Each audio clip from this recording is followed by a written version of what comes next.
Hello everyone, कैसे हो आप लोग। I hope you are doing good. आज दोस्तों मैं बात करने वाला हूँ जो भी स्टूडेंट मेरे जैसे होंगे। मेरे कहने का मतलब है कि अभी सीपीयू में मार्क्स कम आए हैं एंड सीजीएल से भी मेरिट आउट हो गए हैं।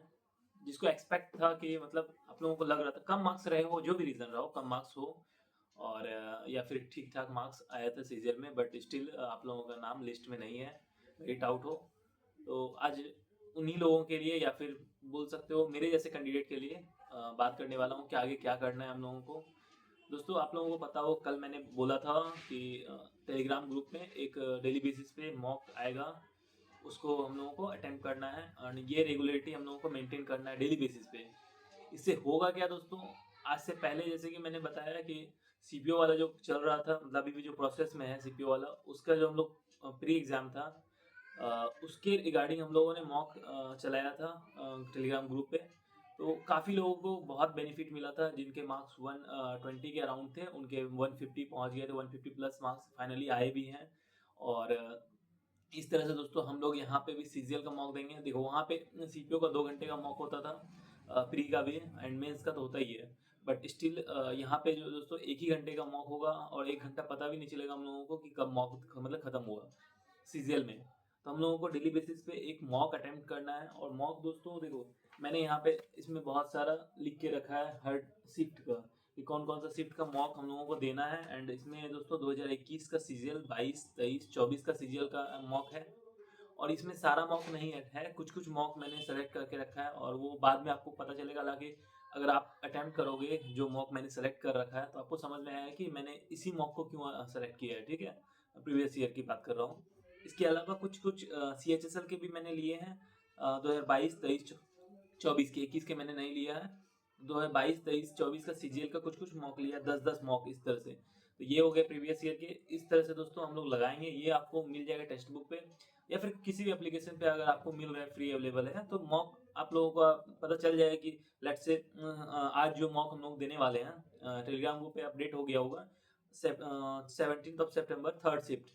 तो ये 2024 वाला देना है, तो ये आप लोगों को पता चल गया, आप ये आप कहीं से भी दे सकते हो। तो ये आपको मॉक अटेम्प्ट करना है। देखो दोस्तों, मॉक से ये होगा, एक रेगुलरिटी मेंटेन रहेगा, आपके मार्क्स आप बढ़ेंगे। ऑब्वियसली बात है, अगर आप डेली मॉक दोगे तो मेरे जो जितने भी मार्क्स आते हैं या फिर अभी तक मेरे मैथ्स वगैरह कैलकुलेशन वगैरह जो भी इम्प्रूव हुए हैं, जो भी हुए हैं, कहीं ना कहीं मतलब मॉक का मतलब बहुत ही बड़ा मतलब हाथ है या फिर योगदान है बोल सकते हो। मॉक बहुत ज़्यादा मेरे लिए मायने रखता है।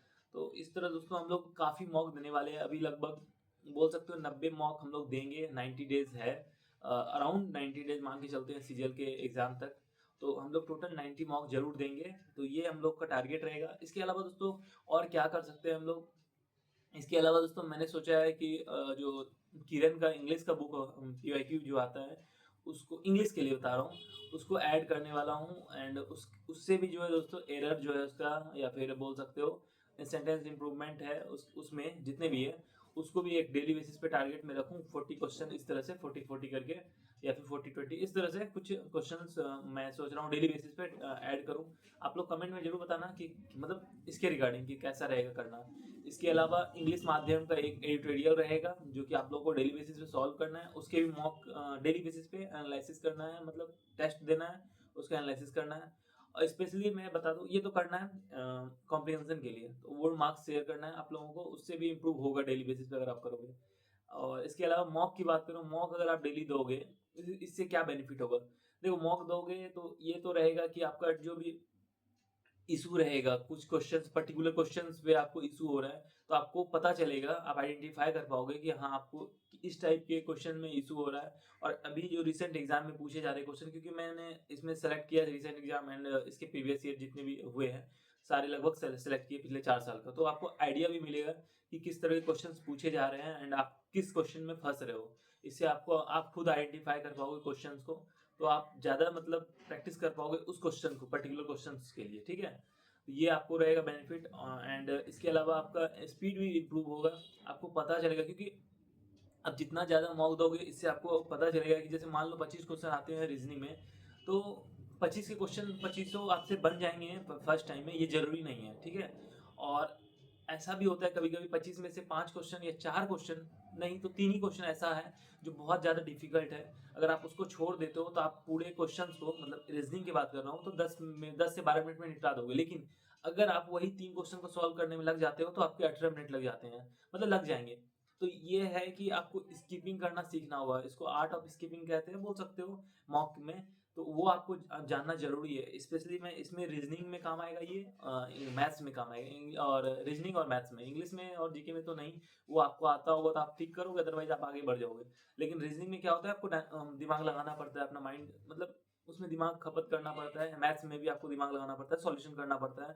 तो कुछ-कुछ कैलकुलेटिव रहता है, तो उसको स्किप करके आपको आगे बढ़ना है। बाकी क्वेश्चन डील करना है, क्योंकि 25 क्वेश्चन आते हैं, तो अगर 2-3 उसमें टफ भी हैं, तो दिक्कत क्या है? उसको आप स्किप करके आगे बढ़ो। लास्ट में एट द एंड आपके question at the mock mock के एंड में जो आपका टाइम बचेगा, उसके बाद आके एनालिसिस कर लेना। तो इस तरह से दोस्तों आपको काफ़ी बेनिफिट रहेगा, आपका स्पीड भी इम्प्रूव होगा मॉक देने से। उम्मीद है दोस्तों आप लोगों को समझ में आया होगा मैं इस वीडियो में किस रिगार्डिंग बात करने वाला था। आई होप आप लोगों को समझ में आया होगा। देखो, जो भी मार्क्स कम आए हैं सीपीओ में या फिर सीजीएल में मेरिट आउट हुए, कोई दिक्कत नहीं है। आगे अभी इस बार देखो, इस बार तो और अच्छा काम किया गया है एसएससी के द्वारा कि एसएससी को, सीजीएल को पहले रखा गया, फिर सीपीओ है, फिर सीएचएसएल है, एंड लास्ट में एमटीएस है। इस तरह से रखा गया। उससे भी पहले सिलेक्शन पोस्ट है जिसमें सारे कंबाइंड पोस्ट आते हैं। तो अच्छी बात है ये हम लोगों के लिए कि वेस्ट सीट नहीं होगा इस बार। हालाँकि अभी तक तो वेस्ट ही होते जाता रहता, मतलब हर बार सीट। लेकिन इस बार उम्मीद है कि सीट वगैरह वेस्ट नहीं होगा, एक प्रॉपर जो है एक प्रॉपर शेड्यूल किया गया है एसएससी के द्वारा। बाकी अभी जो चल रहा है वो तो अलग मुद्दा है दोस्तों। उम्मीद है दोस्तों आप लोगों को समझ में आया होगा आज अभी इस वीडियो में किस रिगार्डिंग बात करने वाला था। I hope you all are doing good. आज हम अब दोस्तों मिलेंगे नेक्स्ट वीडियो में। आप लोग ज़रूर मॉक देना डेली बेसिस पे, एंड कमेंट में ज़रूर बताना कुछ अगर आप लोगों का सजेशन है तो। आई होप मैं उसको अप्लाई करूँगा। एंड अभी के लिए दोस्तों इस वीडियो में इतना ही। Thank you very much.